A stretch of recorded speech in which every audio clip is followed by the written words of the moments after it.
Vous avez déjà vu ces reportages où l'on voit un groupe de lions attaquer un troupeau de buffles? La tactique des prédateurs est toujours la même. Essayer d'isoler l'élément le plus faible pour pouvoir le tuer tranquillement. Et à l'inverse, bien sûr, la défense du troupeau de buffles, c'est de jouer collectif.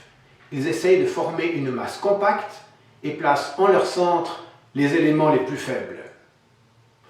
Je me suis souvent demandé pourquoi nous, les humains, nous n'agissions pas ainsi. Nous avons un très bel exemple sous les yeux avec la distribution du vaccin contre le Covid. Chaque pays le joue en solo pour s'approvisionner tout seul, au détriment des autres.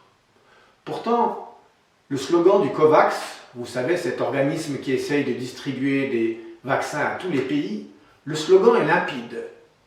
Personne ne sera en sécurité si tous ne sont pas en sécurité. Les buffles l'ont compris et le mettent en pratique. Mais nous, les humains, nous croyons que notre vie a plus de valeur que celle des autres, puisque nous sommes prêts à laisser tomber le plus faible.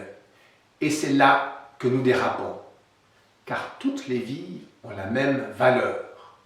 Si j'estime qu'une vie ne vaut pas la peine, en fait, je fais baisser la valeur de toutes les vies à celle-là.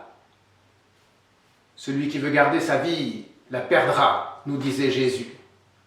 Nous perdons notre âme à dévaloriser la vie des autres et nous perdons la valeur de notre propre vie.